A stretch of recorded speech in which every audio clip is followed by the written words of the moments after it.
Please remain standing for the national anthem, which will be presented by the St. Francis College Choir, led by Dr. John Motley and Dr. Michael Kaminsky, and then remain standing after that for the invocation. Thank you.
I would now ask Brother Bill Bossert, the Superior General of the Franciscan Brothers of Brooklyn, to come forward for the benediction. Brother Bill. Loving God and source of all life, we are gathered here to celebrate, to congratulate, and to give thanks. We ask you to bless each of us and the many friendships that sustain us. Dear God, please bless the graduates of the class of 2010 in a special way. We thank them for the gifts which they are and have been to St. Francis College. For each of them, for their families and friends, we pray in the words of St. Francis, may the Lord bless you and keep you. May the Lord let his face shine upon you and be gracious to you. May the Lord look upon you kindly and give you peace. Amen.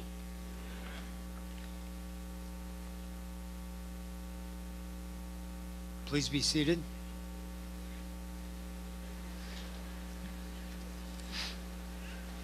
Thank you, Brother Bill.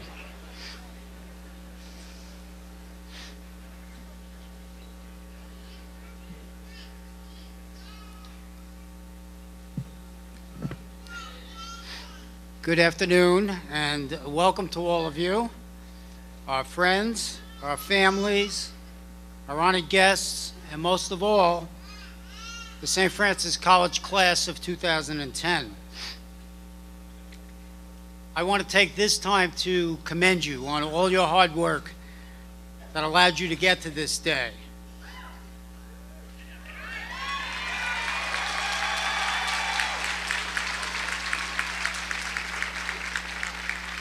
This is the end of one chapter in your lives, but at the same time, it's the start of endless possibilities. At St. Francis, we're fortunate to have a hard-working group of faculty, staff, and administration who are always focused on making your experience at the college the best that it can possibly be. We are also blessed by the presence of our Franciscan brothers, who teach us valuable lessons both in and out of the classroom. They serve as role models for the type of people we all strive to be. They are compassionate, they are generous, they are open, and they are honest. No matter where our lives lead us, we do well to carry with us their influence in our hearts and in our actions. Today is a great day of celebration, and I would ask that all of you graduates make sure to share your joy and your happiness with your loved ones. So why not give them a round of applause at this point?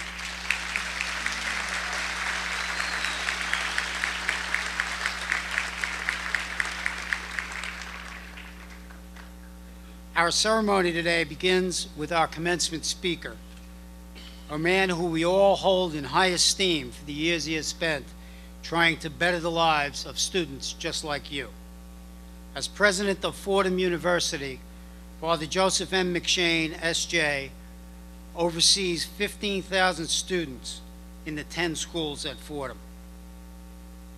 Here to tell us more about Father McShane is Professor of Psychology at St. Francis, Renee Goodstein, who earned her PhD in Counseling Psychology at Fordham. Dr. Goodstein has been with the college for 16 years, and she recently received the Distinguished Faculty Award from our Alumni Association. Renee?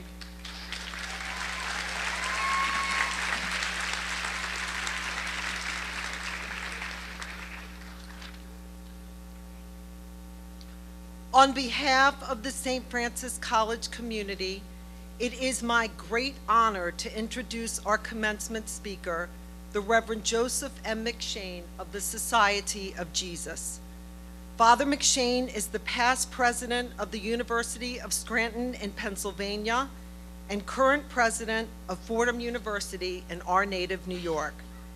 He received a bachelor's degree in English and philosophy and a master's degree in English from Boston College, a master's in divinity and sacred theology from the Jesuit School of Theology at Berkeley, and holds a PhD in the history of Christianity from the University of Chicago. A distinguished scholar and professor of theology, Father McShane has published numerous articles and a book titled Sufficiently Radical: Catholicism, Progressivism, and the Bishop's Program of 1919.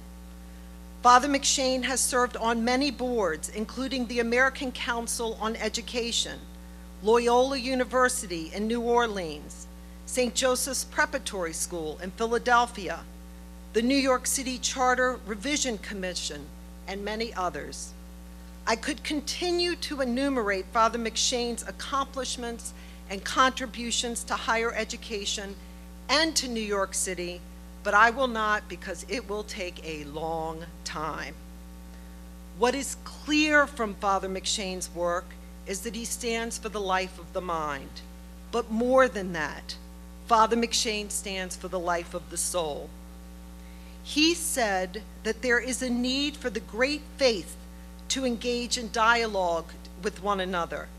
And he spoke to his students at Fordham about, quote, stretching and schooling not only their minds, but their hearts. I also learned this about him. He threw the ceremonial first pitch at Yankee Stadium in July 2009. If you don't believe me, you can see it on YouTube. His favorite ice cream is Haagen-Dazs chocolate. And according to the New York Times, he joked that, quote, chocolate ranked with ice cream as proof for the existence of God and the creativity of the human mind. Perhaps the most telling way to introduce Father McShane came from a meeting I had with our Chancellor, Dr. Frank Macchiarola. When asked for details about his friend, Dr. Macchiarola described Father McShane as too modest and as, quote, a person who understands the world and seeks to transform it with love. Please join me in offering a gracious welcome to Father McShane.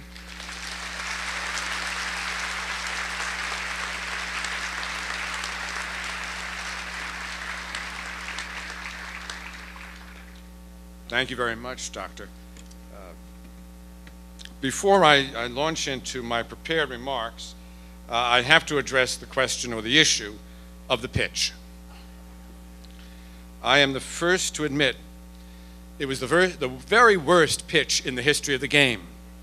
Not just the worst pitch in the history of the new Yankee Stadium. I'm talking about the whole game.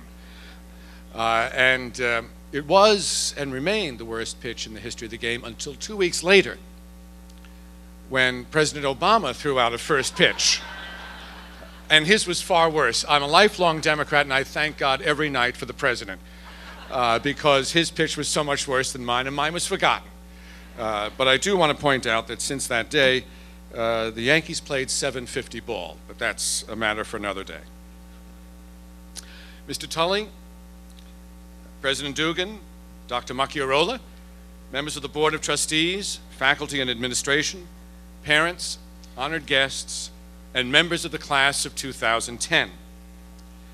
Let me begin by saying that I am more honored than I could ever say to have been asked to speak to you this afternoon. But having said that, I must confess that I am still more than a little perplexed as to how I got here. After all, I live in the wilds of the Bronx, far from the cloistered and well-heeled precincts of Brooklyn Heights. To make matters worse, I'm a lifelong Yankee fan.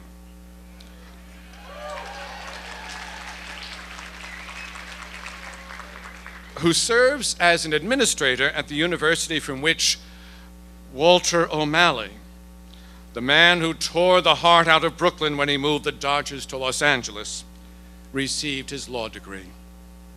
Gasp. To make matters still worse, I am not a Franciscan. I'm a Jesuit. Good Lord.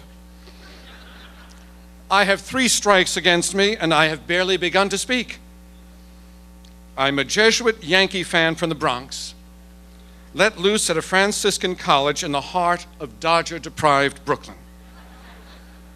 Can you therefore see why I'm so confused as to how I ended up as your commencement speaker?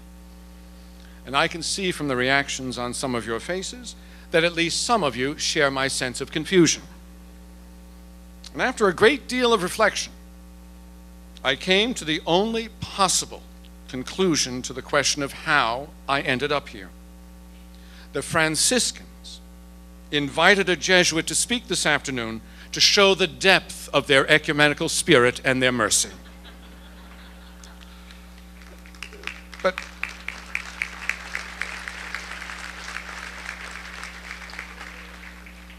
whatever the motivation behind the invitation, however, I stand by what I said a few moments ago, namely, I am more honored than I could ever tell you that I have been asked to speak to you this afternoon. I'm even more honored that the degree the Board of Trustees will bestow on me will make me a son of St. Francis College forever. I will pass over in silence, at least for the time being, the fact that by making me a member of the class of 2010, St. Francis College has made me young again. In fact, I think I'm 40 years younger than I was when I walked in the door. So thank you very much, President Dugan, for that great good work of yours. Now, members of the class of 2010, since all of you are true sons and daughters of St. Francis College, the small college of big dreams, you rightly cherish the sense of community that has always been one of the college's greatest Franciscan treasures. Therefore, you know that nothing great or meaningful is ever achieved alone. Thus, you know that you did not arrive at this graced moment in your lives without help. And therefore, on your behalf, I would like to acknowledge the hard work, the dedication, and the sacrifices of your parents and the faculty who have taught you.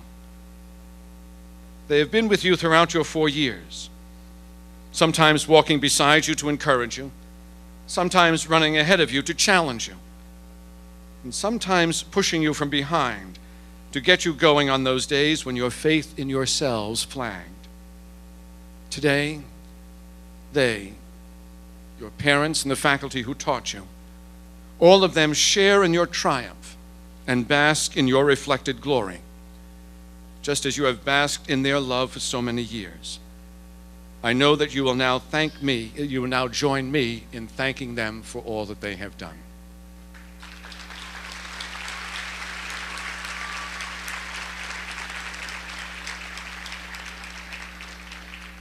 Now, my friends, as I reflected on the years that you have spent here at St. Francis, I came to the conclusion that on the day that you first arrived on campus, someone must have looked in your direction and whispered that old Chinese curse, "May you live in interesting times." At times you may have felt that their blessing and curse came true in your lives. In fact, at times, you may have wanted to say in true New York fashion, enough already. And no one would have blamed you if you felt that way. After all, in the course of your years at St. Francis, you have seen trouble and insanity on all sides. The subprime crisis shook the financial services industry and sent the stock market reeling. War has dragged on in Afghanistan. Paris Hilton gave youth a bad name. Bear Stearns, Merrill Lynch, and Lehman Brothers stumbled, fell, and disappeared. Albany was shaken by scandals before descending into gridlock. Britney Spears challenged Paris Hilton for the title of the worst-behaved celebrity in the United States. Hell froze over when the Red Sox won their second World Series in 3 years.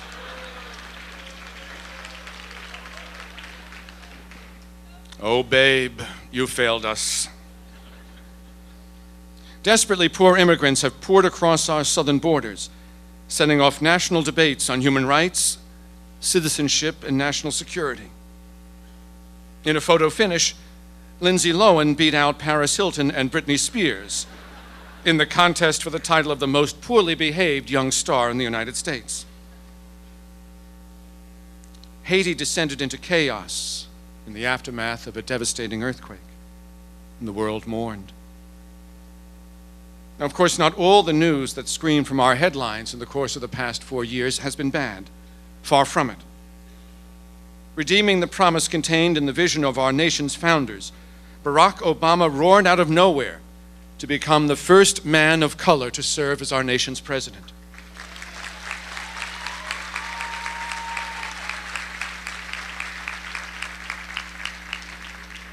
Peace broke out in Ireland, and the Yankees, those Yankees again, restored the natural order of the universe by returning to World Championship form this past season.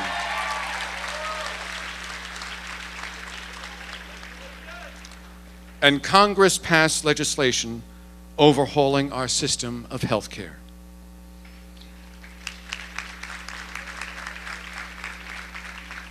Now, students at other colleges and universities may have read about these events and sorrows in the pages of the Times, Newsweek, or Time, or heard about them from NBC, CBS, ABC, Jon Stewart, Stephen Colbert, or even Chris Matthews on MSNBC. You, however, did not have to wait for the evening news to take the world's pulse. Quite the contrary. Since you are St. Francis students, since you have gone to school in New York, the most richly diverse city in the nation, where Brooklyn Heights and Times Square have been your schoolyard and Wall Street your playground, each day the news came at you, thank God, with an immediacy and a force that you simply could not escape. In fact, you experienced the news firsthand. As St. Francis students and as New Yorkers, either by birth or by adoption, you have learned that when a rock is thrown in the Gaza Strip, a heart is broken in a neighborhood in Brooklyn. When a bomb goes off on the London Tube, we all shudder on the D train. When a child starves in Darfur, the streets of Manhattan teem with tearful demonstrations. When the earthquake devastated Haiti in January, you reached out to dry the tears of your classmates from the Haitian parishes of Brooklyn and Queens. While our newspapers scrambled to cover the crisis along the Mexican border, you found yourselves rubbing elbows with guest workers on the streets of your own neighborhoods. And when the economy of Greece fell apart, you felt fear ripple through Astoria and Flushing. Yes, my friends, as a result of your experiences here at St. Francis and here in the city of New York, you have learned that W.H. Auden was not merely spouting pretty poetry when he told a world on the brink of war in 1939 that we must love one another or die, and that John Donne was right after all when he said, "No man is an island entire of itself. Each is a piece of the continent, a part of the whole." For From these core insights about the fragility, nobility, and interconnectedness of the human enterprise, you have also learned, to your credit, that character counts, that success without honor is failure, that sacrifice enriches the soul, that life is precious and that human dignity is worth protecting and fighting for, that ironically enough, selfishness impoverishes while generosity gives life, that true love is not an abstract noun but an active verb, and that compassion is the best antidote to despair, and that it can and does redeem the world, one heart, one soul, one person at a time. Now, my friends, these lessons, discussed in the classroom and grounded in and tested by experience, have formed the very heart of your St. Francis education. Now, to be sure, they will never show up on any transcript issued by the registrar's office. They will, however, show up on the transcript of your lives, for they have been written on your hearts in firm lines and with persuasive force. For the love of God, however, I beg you never to look on them merely as artifacts of your time at St. Francis, or as personal treasures that you can contemplate in silence or mull over in splendid isolation from the world. Rather, continue to wrestle with them. Continue to be challenged by them. Tap into them. Allow them to direct every action of your lives. And above all else, live your lives haunted, fortified, sustained, and directed by the prayer of your patron saint, St. Francis of Assisi, who was green before there was a green movement, who was an advocate for peace before there was a peace movement, and who is the world's only true universal saint. May you be haunted by these words of his that have touched the hearts of wise men and women for centuries and directed the lives of those wise men and women like yourselves. Lord, make me an instrument of your peace. Where there is hatred, let me sow love. Where there is injury, pardon. Where there is doubt, faith. Where there is despair, hope. Where there is darkness, light. And when there is sadness, joy. My friends, men and women of St. Francis College, terriers all, if you allow this prayer of St. Francis to permeate your lives, if you allow this prayer of St. Francis to be the touchstone of your actions, you will transform the world with your gritty New York generosity, your hard-won discerning wisdom, and your daring, draining compassion. If you do this, you will be true sons and daughters of St. Francis College, the small college of big dreams, the college that has transformed the world since 1884, beginning right here in the cloistered, well-heeled precincts of Brooklyn Heights, but reaching out across the world. Be not afraid of this. Embrace it. It is your charge. It is your destiny. And may God bless you all. May he be your companion in all your life's journeys, and may he bring to perfection the great work that he has already begun within you. God bless you all.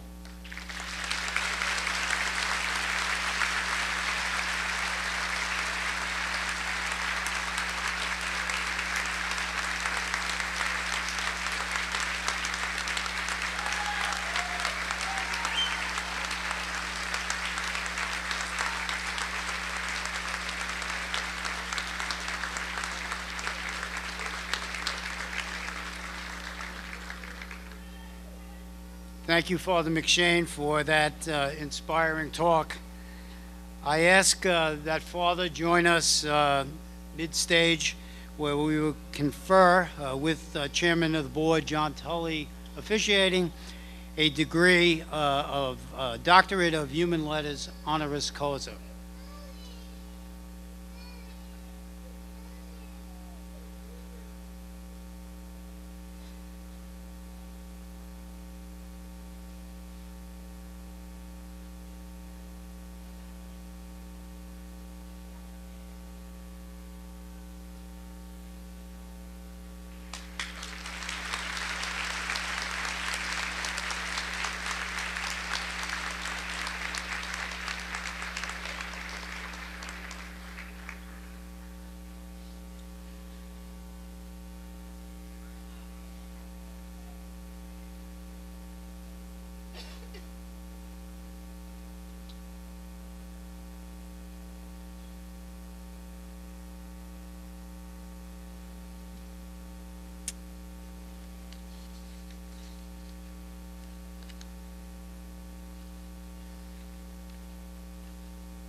It is now my pleasure to introduce a very special guest to our commencement. Brooklyn born and bred, he is a shining example of all that is good and what can be done as a dedicated public servant. Most recently, he fought to include the American Opportunity Tax Credit in last year's landmark federal stimulus bill. That provision gave families 2 years' worth of tax credits totaling $2,500 a year for college tuition and related expenses. But of course, this was no great surprise to any of us in higher ed. He has always been a strong supporter of providing access to education and a good friend of St. Francis College. He works hard to help fund our Project Access program, which gives so many of our students a chance to attend college and prove their worth, including, in fact, many who are graduating today. Regarded as the hardest working man in the Senate and the inspiration for a large number of public officials who have recently been elected, I am proud to introduce New York's Senior Senator Chuck Schumer.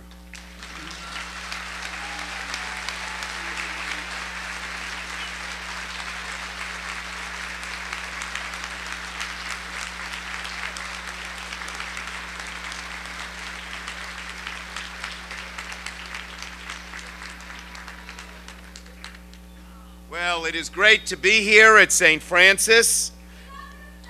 I love you, St. Francis. Thank you. And first, I want to congratulate Brendan Dugan, my good friend for years, and I served in the Assembly and was good friends with his late sister, Eileen Dugan. But I want to thank Brendan for the great job he does here at St. Francis, President Dugan. I want to thank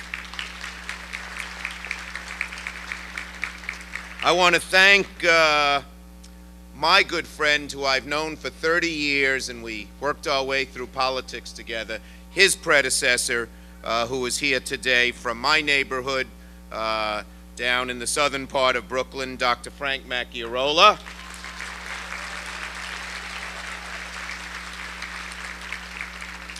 The same man propelled us in politics, who was the late Anthony Genovese, who we always think of all the time.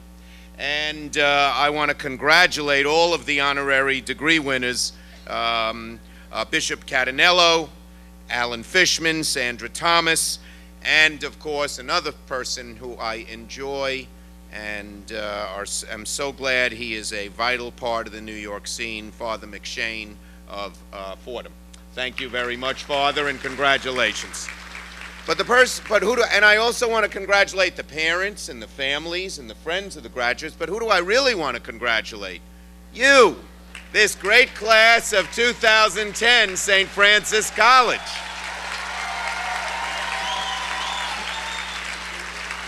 It's your day. It's your day. And I do want to elaborate a little on what President Dugan said, my class gift. It is hard to pay for college. You know that. And if you're poor, the federal government helps you out, and that's a good thing. But what about the middle class? Hi, Mary. And so, the law I wrote, here's how it works. You can fully take a tax credit, $2,500 off your federal taxes every year that you go to college or graduate school. If you don't pay and your parents pay, they can take it off their taxes, provided your family income is below $200,000 a year. So,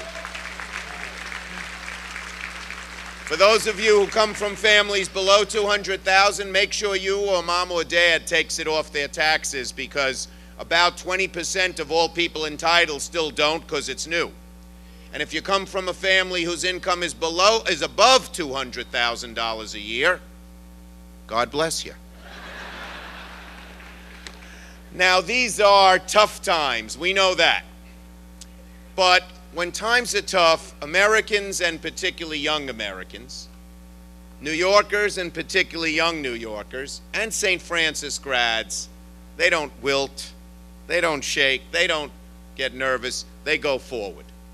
And so, despite the difficult times, I have some very simple advice to you. This is the time, if there ever was a time, as you graduate from college, to figure out what your dream is, no matter how high, and reach for it. To reach deep down inside yourself and see what you're made of. My advice to the class of 2010 St. Francis is simple. Go for it. Now, sometimes you'll make the wrong choice, but if my experience is any indication, you'll pick yourself up, dust yourself off, and move forward. But if you make the right choice, with a lot of hard work, a little luck, and some prayer, your life will be enriched forever. Now, I learned these things myself. When I was graduating from college, seated where you are seated, I just had learned that I had won a scholarship to travel all around the world, all expenses paid for a whole year. For me, a kid from Brooklyn, it was the opportunity of a lifetime. I had never been out of the country before. But at the same time, a few months earlier, for the first time in my life, I met a girl and I fell in love. I had to decide, do I go around the world for a year and take the scholarship, or do I stay home with the girl? Well, I stayed home with the girl. Nope, don't clap yet. The story unfolds. That summer she went on a short vacation and I went to the airport to meet her on her return. The minute she got off the plane, I saw by the look on her face something was wrong. She dumped me by Labor Day. There I was, no scholarship, no trip around the world, no girl. I said to myself, what a loser you are. You'll never become anything. And I stayed in my house for months, but somehow I picked myself up, dusted myself off, and moved forward. And then 3 years later, I found myself at graduation again, law school. But on the way home from graduation, I told my parents that I wasn't going to join the big fancy law firm that we had planned. I told them I was going to run for public office. My parents were shocked, and my mother was particularly disappointed. They struggled to send me through college and law school. They wanted the best for me, and this firm was paying $400 a week.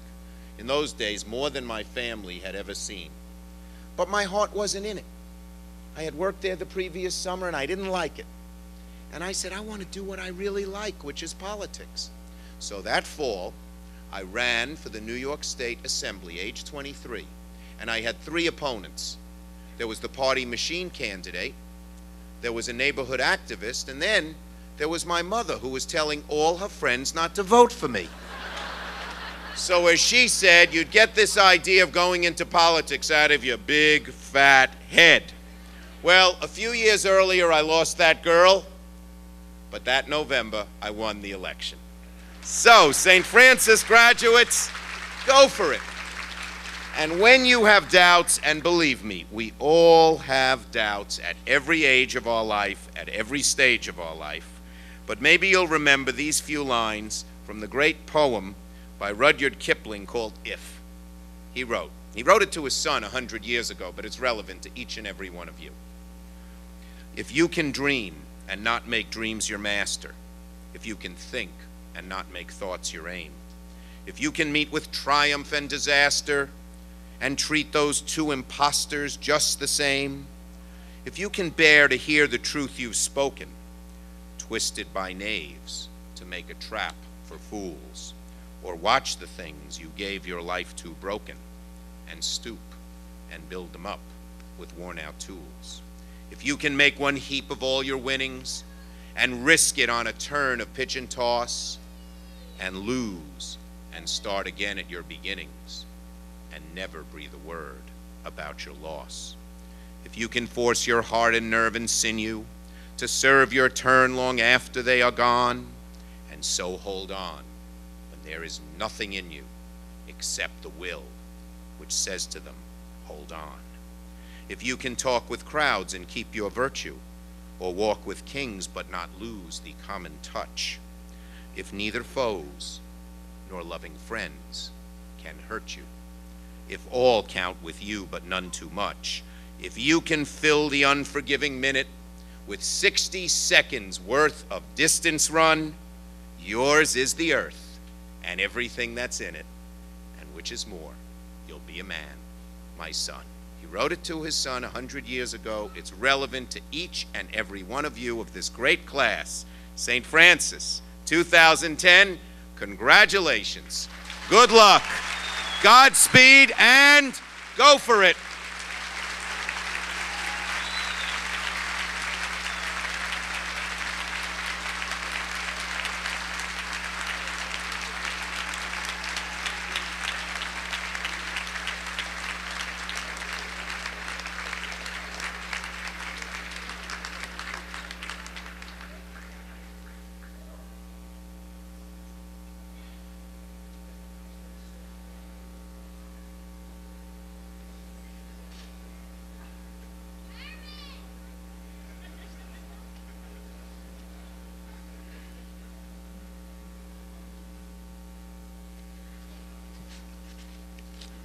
I would thank you very much, Senator, for being with us. It's a great honor to have you here.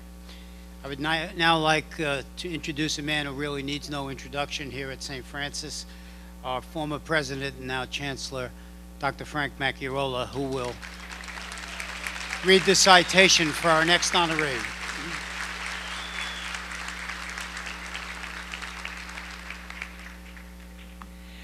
There is a lovely, Senator Schumer has sent me off course here. We got to move this graduation, so I got to cut it a little short, right?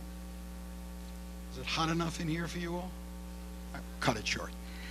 I have a citation that has been that's been written. It's actually a beautiful citation since I wrote it, and it is for. If you watch carefully, you'll see it's for a classmate, a graduate of the class of 1962. 48 years ago, I sat where you sat, only in the Brooklyn Academy of Music, for a commencement at St. Francis College. And with me at that commencement was the man that we're going to honor today with an honorary degree. And he's not here today because he has been ill and really unable to come today to the ceremony. But there is a camera somewhere. I don't know where it is, but we're on television, and it's being sent to him. So I'm on my best behavior, and I'm going to tell you a few things about Bishop Ignatius Catanillo. And you know, when you have a name Ignatius, you're not going to get away with it like that. So your name is Iggy, and Iggy was a classmate at St. Francis College, and a wonderful classmate. He had the opportunity to graduate from the seminary or from St. Francis College. Now, you know, the seminary is a big deal to those in the business, and all those in the business would have liked Iggy to graduate from the seminary. But in a moment of honesty and truth and love for alma mater, he said, no, I am graduating from St. Francis College. And so he doesn't have a fancy degree from the seminary. He has a St. Francis College degree, which propelled him to great honor, propelled him to do well in school, and to eventually earn a PhD degree.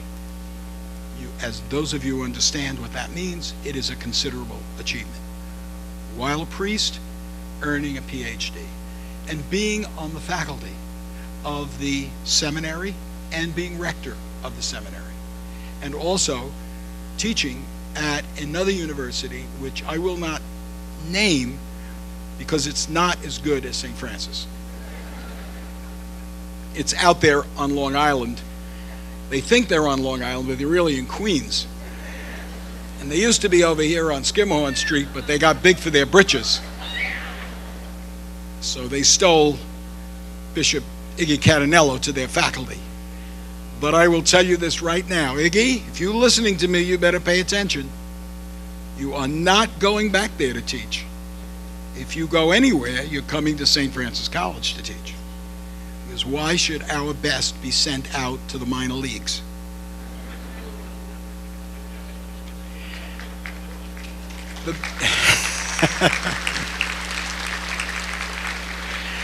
God knows what I would say to you if Fordham weren't here. You see, I'm not in my usual Columbia blue. I'm wearing a Fordham honorary doctorate, which was conferred upon me and for which I am so grateful.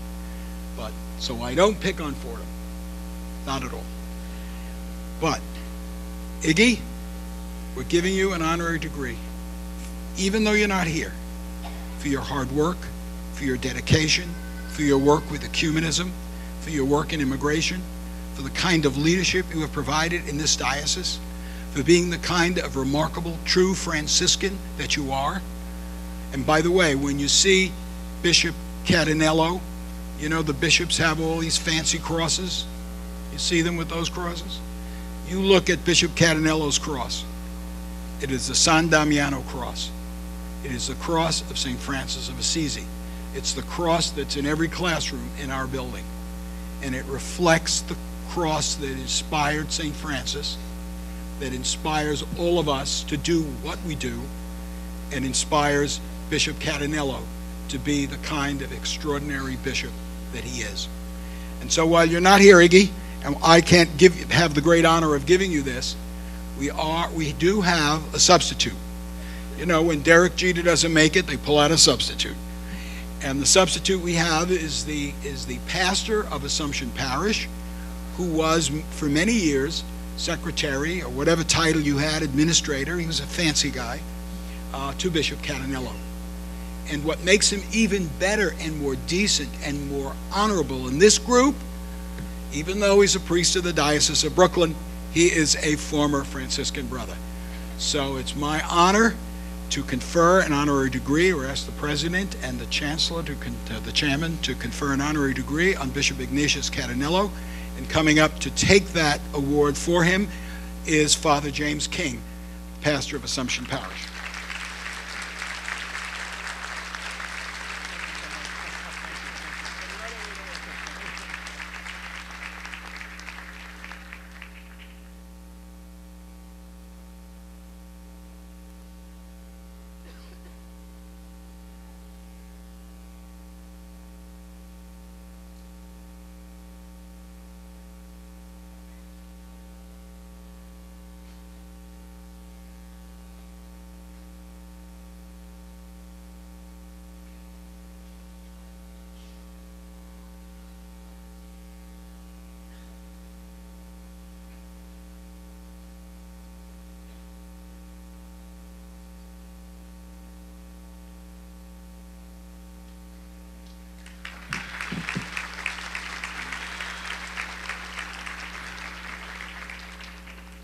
Thank you very much.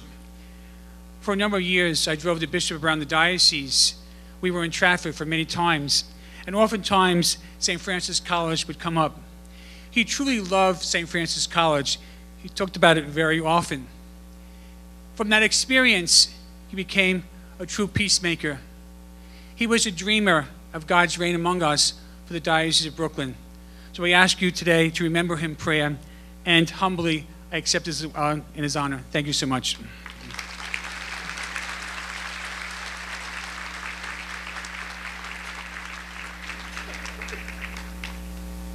Thank you very much, and congratulations, Bishop. It is now my pleasure to introduce my good friend, Alan Fishman, by reading from a citation. Today, St. Francis College honors Brooklyn's son, Alan H. Fishman, for his achievements as a leader in business, philanthropy, the community, and the arts. Mr. Fishman attended public schools and graduated from Erasmus Hall High School. He holds a degree in economics from Brown University and a master's degree from Columbia University. Mr. Fishman has had a long and distinguished career in the financial services industry, beginning at Chemical New York Corporation, where he attained the level of Chief Financial Officer. He then pursued several ventures in private equity investing at companies such as Neuberger Berman, Adler and Shaken, and Columbia Financial Partners. In 1999, He became the President and Chief Executive Officer of the Independence Community Bank, and later President and Chief Operating Officer of Sovereign Bank, its successor.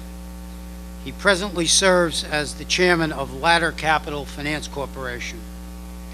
Always concerned with the state of civic and cultural and social affairs in his home borough of Brooklyn, Mr. Fishman has directed his time, treasure, and talent to many not-for-profit activities in Brooklyn. He has served as Chairman of the Board of Trustees of the Brooklyn Academy of Music, the internationally renowned Performing Arts Center located in Fort Greene. He also serves as Chairman of Brooklyn Navy Yard Development Corporation, a 300-acre modern industrial park which includes 40 buildings, 240 tenants, and over 5,000 employees. Additionally, Mr. Fishman is the Chairman of the Brooklyn Community Foundation, formerly known as the Independence Community Foundation. The Brooklyn Community Foundation is Brooklyn's only foundation focusing its philanthropy exclusively on issues and causes in the borough. Mr. Fishman serves on the boards of several other private and not-for-profit civic and social organizations, including Good Shepherd Services, one of the city's largest and best youth development, education, and family service agencies with over 20,000 clients annually. For all of the foregoing reasons, St. Francis College is pleased and proud to present a Doctor of Humane Letters degree, honoris causa, to one of Brooklyn's finest citizens, Alan H. Fishman.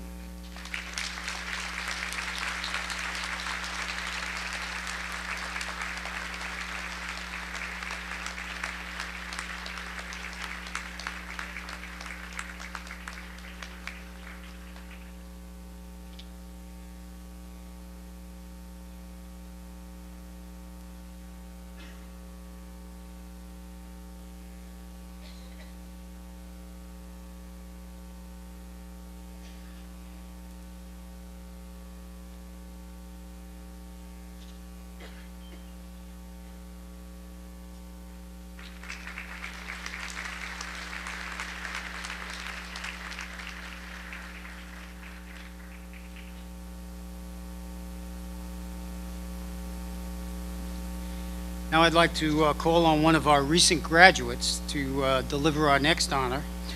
Kenneth Bruno graduated just a year ago from St. Francis and is now working for Forbes.com in the edit, management, and support area.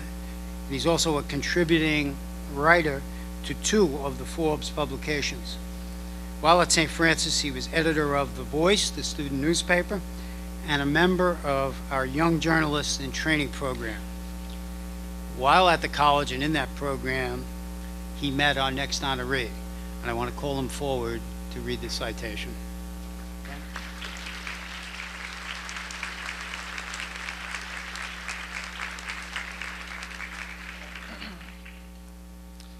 When it comes to the incredible person that is Sandra Thomas, the biography in your program only tells half the story. Through her work with ABC7, she provides a platform for worthwhile causes that may otherwise not get the exposure they so rightfully deserve. Simply put, Sandra Thomas is as Franciscan as they come. As President Dugan said, I've seen it firsthand. Last year, through my association with the Andrew W. Cooper Young Journalists in Training program, I worked as an intern under Sandra in the Community Affairs Department at Channel 7. During my time there, I quickly learned how driven and focused she was, both as a person and as a professional. Over the last year and a half or so, Sandra has become a mentor and, more importantly, a friend. On behalf of the countless number of young people that you've influenced over your career, thank you, Sandra. It's for these reasons and many more that St. Francis College is pleased and proud to present a Doctor of Humane Letters honoris causa to Sandra P. Thomas.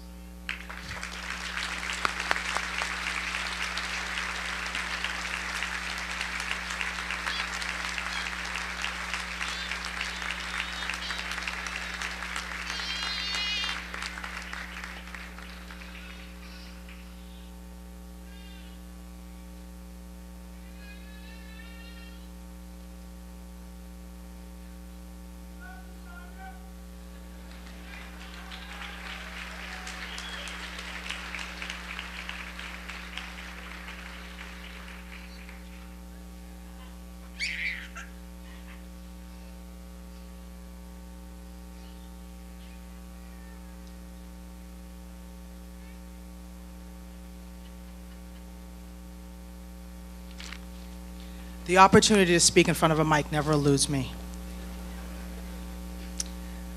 I just want to say thank you to President Dugan, the Board of Trustees, the staff and faculty at St. Francis College. This is an incredible, distinguished honor. I did not know that Ken Bruno was going to be here to make that announcement, and Ken, I thank you so much. You are exactly why I do what I do. I also want to thank my parents who have continued to inspire me to serve. It is the most important thing that I do every day. I want to thank my partner on life's journey for keeping it adventurous. I want to thank my friends for trekking to Brooklyn, because everybody knows that's where it's at. But I just want to leave a couple of words to the graduating class.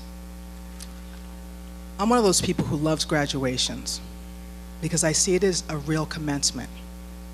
And I just want to suggest that you think about not so much what you want to be, but who you will be.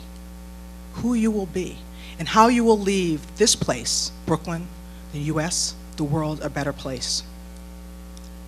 I implore that you be courageous, creative, committed, and compassionate. And I guarantee the return will be more than you can ever imagine. Thank you all.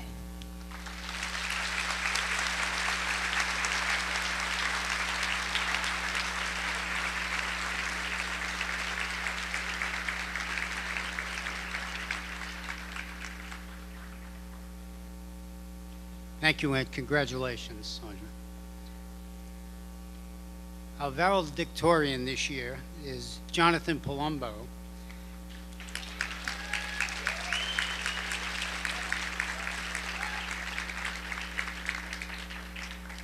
A psychology major, and he is an excellent example of how we teach at the college and how we encourage our students to reach out to the entire community. His work on the Chinese-American Research Project through our Institute for International Cross-Cultural Psychology led to an award for his research. He earned the distinction of valedictorian by achieving a perfect 4.0 GPA,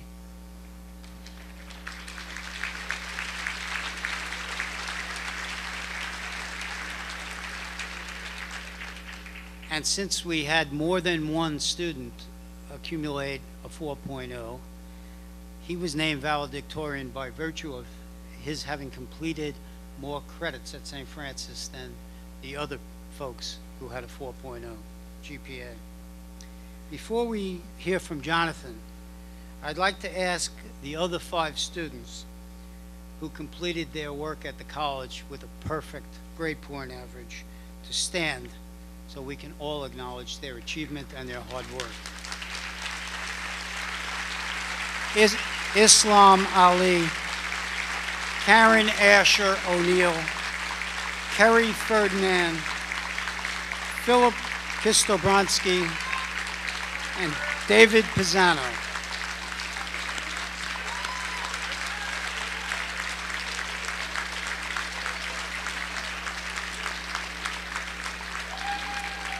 Congratulations to all of you. Back to today's valedictorian. He is a member of the Duns Scotus Honor Society, president of Psi-Chi, the Psychology Honors Society, and he's active in the Psychology Club and the Government and Politics Club. Next fall, he plans to continue with graduate work in the fields of both social and industrial organizational psychology. Ladies and gentlemen, I give you our spring 2010 valedictorian, Jonathan Palumbo.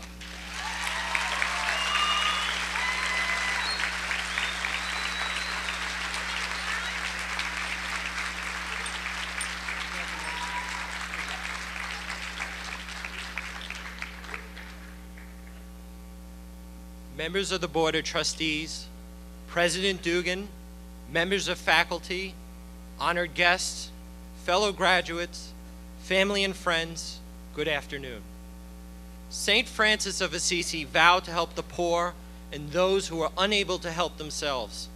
Similarly, In the early 1800s, the Franciscan brothers established schools for underprivileged people in Ireland.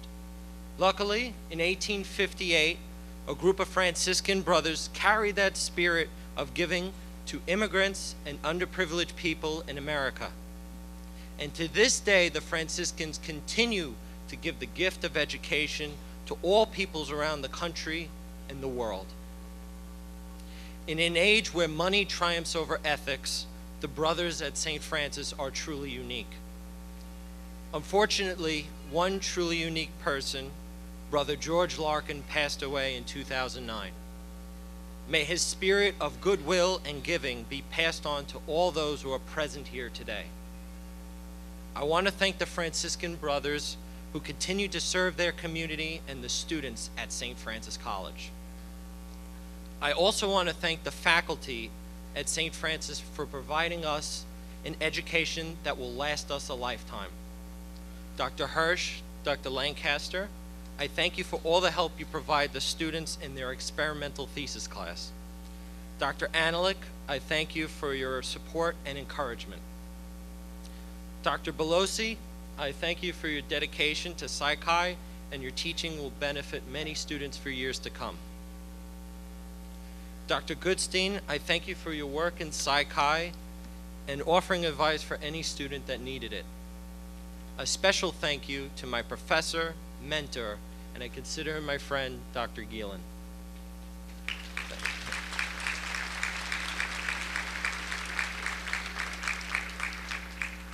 Thank you for allowing me to be a part of the Institute.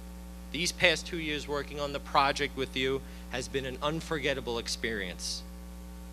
And thank you to the entire psychology department for making these past 4 years an enlightening experience.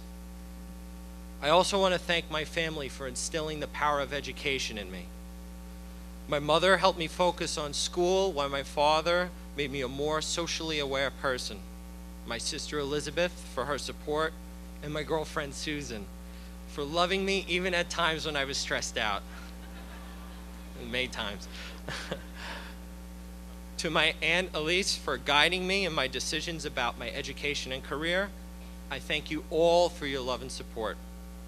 I think I'm speaking for my entire graduating class that most of us would not be sitting here today without the love and support from our families.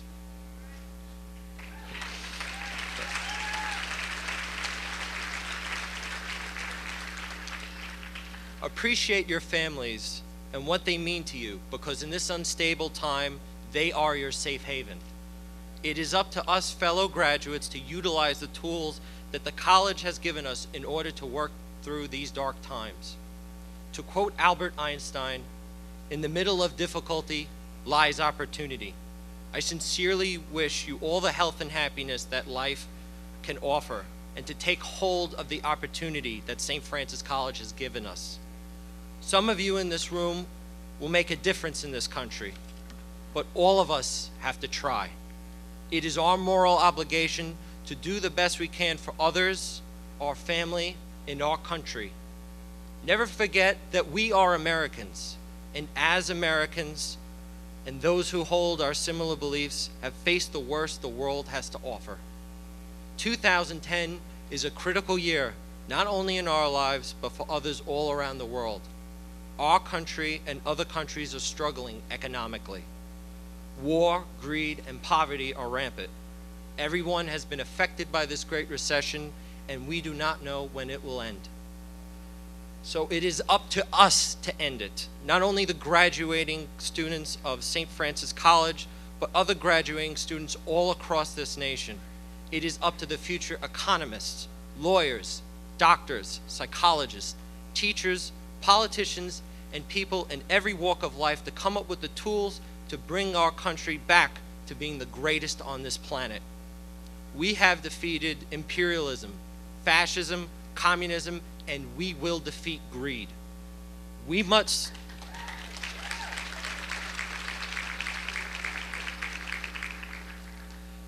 not succumb to the me culture or those who appease to destroy this nation for their personal monetary gain. To quote Winston Churchill, "An appeaser is one who feeds a crocodile, hoping it will eat him last." We must learn from our past experiences and realize this is not a country of me, but of we. We must learn to help one another rather than ourselves. We should follow the ideals that St. Francis of Assisi had laid out before us. It is up to our generation to bring justice for those wronged in this recession, whose homes were foreclosed and lost their livelihood. Margaret Thatcher once said, "Europe will never be like America. Europe is a product of history. America is a product of philosophy." I hope that the Franciscan philosophy we learned will help us right the wrongs of our past. And even though times are difficult, I hope that you do not lose your sense of achievement or optimism, and that no matter what you do after college, you hold on to your Franciscan values. Thank you, and good luck to all of the graduates.